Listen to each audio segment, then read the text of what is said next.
Bienvenidos a esta tu primera clase de Ciencias de la Naturaleza. Soy tu maestra Yarleti Pérez y estaré acompañándote en este proceso. Antes de iniciar la clase, te invito a que veas el siguiente segmento.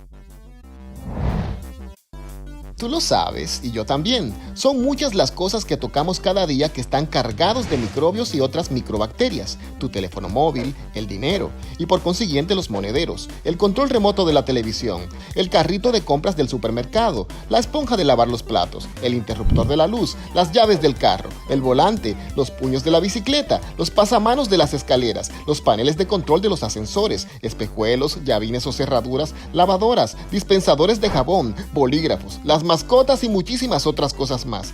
Todos contienen un gran número de virus, bacterias, hongos y parásitos. Y entonces, ¿qué puedo hacer? Sencillo, lávate bien las manos por un espacio no menor de 20 segundos y esto puede eliminar alrededor del 90% de microorganismos perjudiciales para la salud.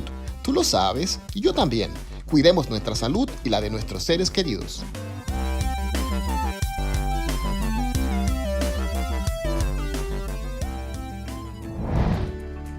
Recuerda, utiliza la mascarilla, practica el distanciamiento social, lávate las manos y así podrás evitar el contagio del COVID-19.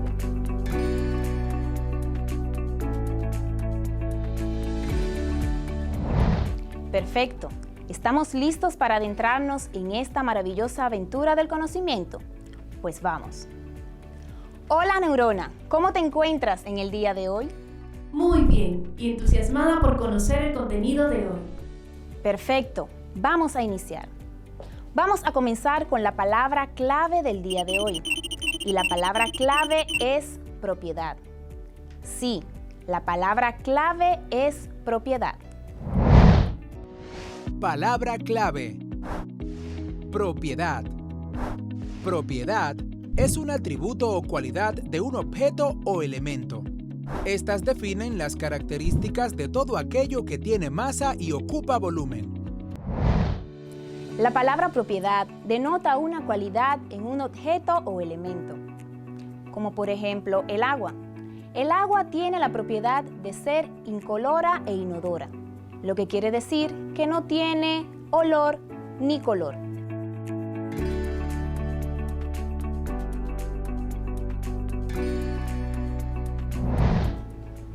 Antes de comenzar con nuestro tema del día de hoy, vamos a conocer algunos conceptos básicos sobre las ciencias naturales. Las ciencias son un conjunto estructurado de conocimientos y técnicas que buscan la interpretación y explicación de los fenómenos naturales. A través de la historia se han estado clasificando estas ciencias. Una de las más aceptadas es la propuesta por Rudolf Carnap en 1955. Él las clasificó de la siguiente manera: las ciencias formales, las ciencias naturales y las ciencias sociales. Las ciencias formales estudian los contenidos abstractos, es decir, se basan en el análisis de lo lógico. Además, estudian las diferentes formas del pensamiento. Dentro de estas podemos mencionar la aritmética, el cálculo, la geometría, trigonometría y la informática. Por su parte, las ciencias sociales analizan el comportamiento de los seres humanos, entre otros. Y también se encargan de analizar cómo estos se comportan con los demás. Dentro de estas podemos mencionar las ciencias sociales como tal, la política, la economía, la administración, la antropología, arqueología y la geología humana. En nuestra área de estudio, que es las ciencias de la naturaleza, vamos a encontrar 5 ramas de las ciencias naturales. Cada una de ellas analizará de manera independiente los elementos que conforman la naturaleza. Dentro de estas tenemos la física, la química, la biología, la geología y la geografía física. La física analiza el comportamiento de la materia. Por su parte, la química se encarga de estudiar cómo está compuesta esa materia y las diferentes transformaciones que en ella se experimentan. La biología es la rama que se encarga de estudiar todos los seres vivos, es decir, aquella materia viva. Por su parte, la geología analiza la estructura interna de la Tierra y la geografía física se encarga de estudiar todo lo que compone la corteza terrestre y todo el universo. Los conocimientos que poseemos sobre los diferentes fenómenos que se realizan en la naturaleza está basado en los cálculos y las investigaciones realizadas por los científicos. Neurona, ¿conoces cuáles son los tipos de conocimiento? Claro que sí, profesora. Los conocimientos, según su procedencia, pueden ser intuitivo, empírico, religioso, filosófico y científico. Excelente, Neurona. Te invito a que prestes atención. Voy a describir cada uno de estos conocimientos para que puedas realizar las diferencias necesarias entre uno y otro. El conocimiento intuitivo. Este se adquiere sin la necesidad de reacciones previas. Nos permitirán resolver problemas y estar atento ante cualquier estímulo. Por ejemplo, cuando nos podemos dar cuenta si una persona está feliz. El conocimiento religioso nos ayuda a tener confianza, a tener fe. El conocimiento empírico está basado en la experiencia, en la percepción y la investigación. Este tiene como ser el interés por lo correcto. El conocimiento filosófico se basa en la acumulación de la historia de la humanidad, con el objetivo de dar respuesta a lo desconocido. Por último, tenemos el conocimiento científico.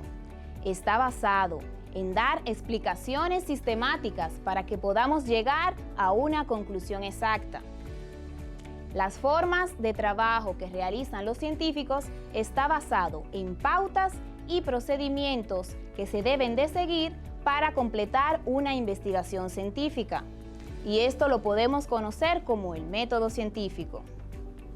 Vamos a hablar de las pautas y esos procedimientos que se conocen como el método científico, es decir, cada uno de esos puntos que debes de seguir para realizar una correcta investigación. Una de las cualidades principales de todos los científicos es la curiosidad. Esa curiosidad por descubrir cómo se producen cada movimiento o hechos a través de la historia y de la naturaleza. Esta curiosidad es la pauta número 1 que se sigue con el proceso de la observación. Esa observación nos permitirá analizar los hechos que tenemos a nuestro alrededor para identificar algún problema a investigar. Después que hemos observado ese hecho o acontecimiento, nos proponemos a realizar la formulación de la hipótesis. Una hipótesis no es más que una explicación preventiva que se tiene o que se presume que podrá darle respuesta a ese problema que nos hemos planteado. Luego de que hayamos realizado esa hipótesis, procedemos a experimentar, es decir, a calcular, a observar, a practicar, a ver si la hipótesis que hemos planteado es correcta o no. Lo siguiente es interpretar los resultados obtenidos durante nuestro proceso de investigación para validar la veracidad o falsedad de la hipótesis planteada. Si nuestra hipótesis es incorrecta, debemos de regresar a la formulación de la hipótesis, formularla nuevamente y realizar los procedimientos siguientes para comprobar nuestra teoría.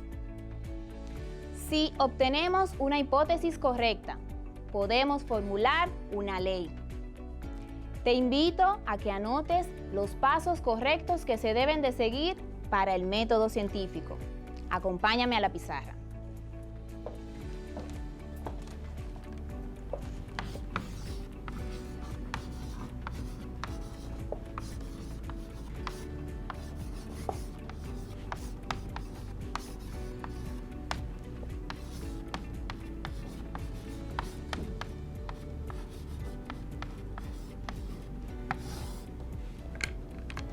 Como te dije, el primer paso es la observación.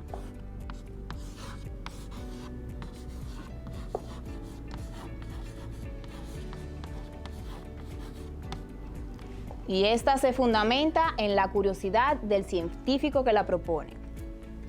Como segundo paso tenemos la formulación de una hipótesis.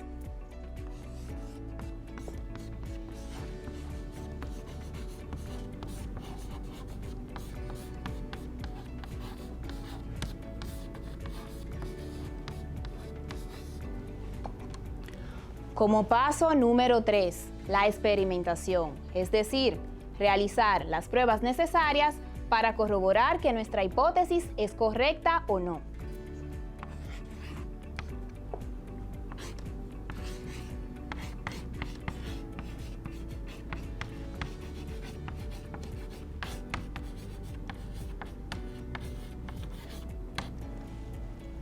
Como punto número 4 tendremos anotar las conclusiones de nuestra investigación.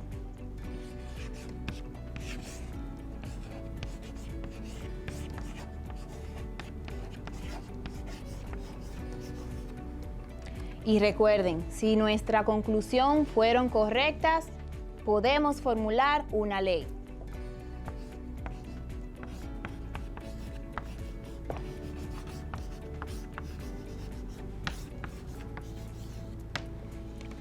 Recuerda anotar cada uno de estos pasos para que puedas realizar un trabajo de investigación de calidad. Las teorías o las leyes formuladas durante esta investigación, en conjunto con unas herramientas básicas, nos ayudan a comunicar las informaciones de los científicos. Estas herramientas se conocen como modelos y prototipos.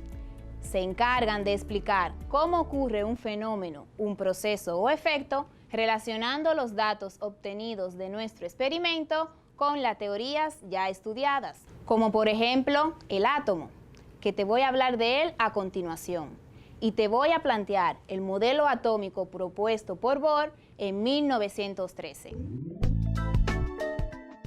¿Sabías que existe una partícula muy pequeña que forma la materia y permite que los elementos no pierdan sus propiedades químicas? Pues sí. Esa partícula es el átomo. El átomo está formada por dos partes principales. Una parte muy pequeña que está ubicada en el centro de la misma y se le conoce como átomo. En el átomo se encuentran a su vez dos partículas más. Unas que presentan carga positiva, conocida como protones, y otras que presentan una carga neutral, conocida como neutrones. La segunda parte está ubicada alrededor del núcleo y está formada por electrones que presentan carga negativa. Los mismos orbitan alrededor del núcleo. ¿Te gustaría conocer cuál es la forma básica de un átomo? Pues acompáñame. Como te dije anteriormente, el átomo está formado por dos partes principales. La primera está ubicada en el centro y se le conoce como núcleo. En el núcleo encontramos dos partículas más, unas con cargas positivas, conocidas como protones.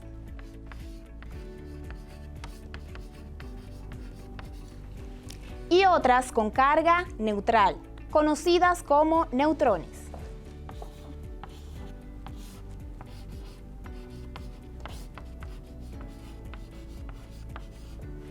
La otra porción del átomo está alrededor y es la más grande. En ella se encuentran una serie de elementos conocidos como electrones.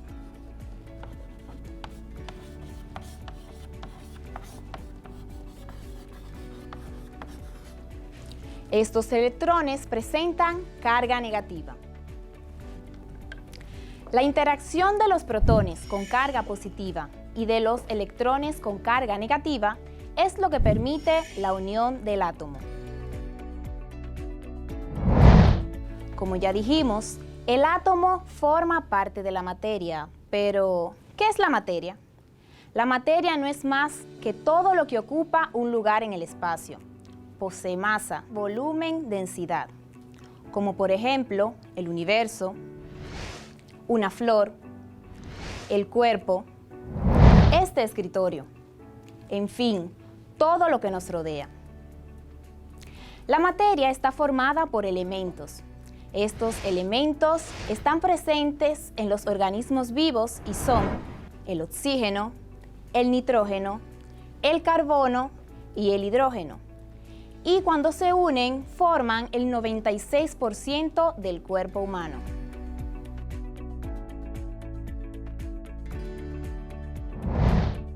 En los organismos no vivos, estos elementos se encuentran en una proporción inferior.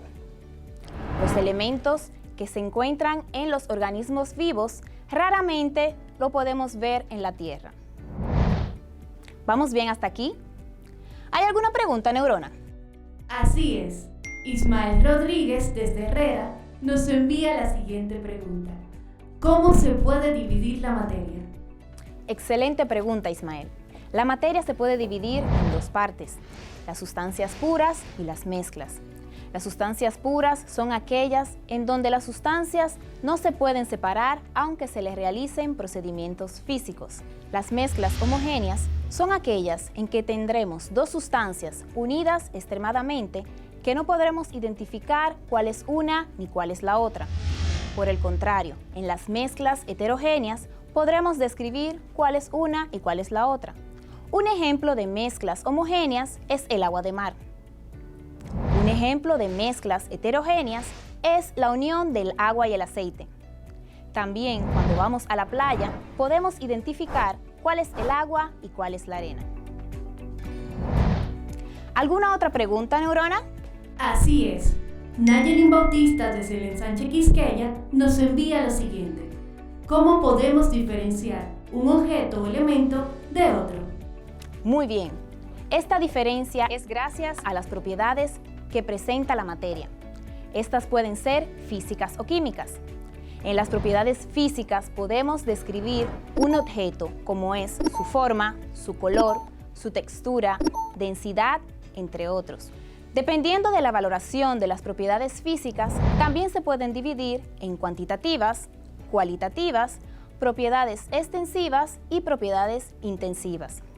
Las propiedades cuantitativas, como su nombre lo indican, son aquellas que valoran un número o una unidad, como por ejemplo la masa y el volumen. Las cualidades cualitativas son aquellas propiedades o comportamientos que podemos estudiar en un objeto, como por ejemplo la textura o el color. Las propiedades extensivas van a depender del tamaño del objeto, como la masa o el volumen. Y las intensivas no dependerán del tamaño del objeto, como es la densidad o el color.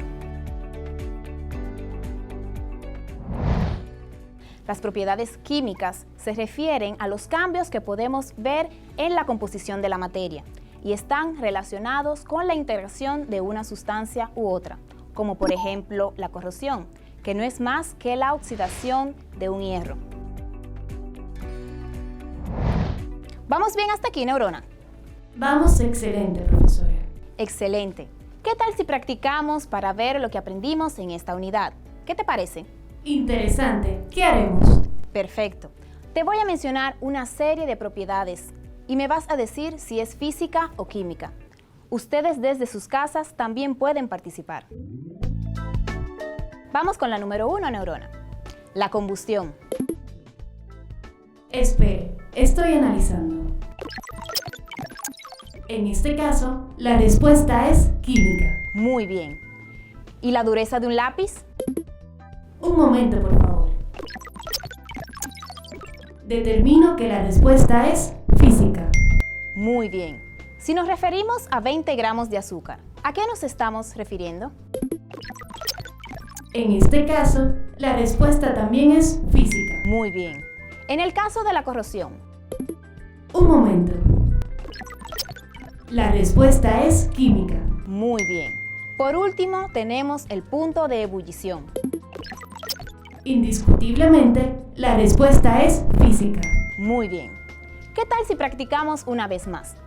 En este caso, te voy a mencionar unos enunciados. Me vas a decir si es falso o verdadero. La primera es: las sustancias puras son aquellas formadas por dos o más sustancias que se combinan en cualquier proporción. ¿Podría repetirlo, por favor? Excelente. Las sustancias puras son aquellas formadas por dos o más sustancias que se combinan en cualquier proporción.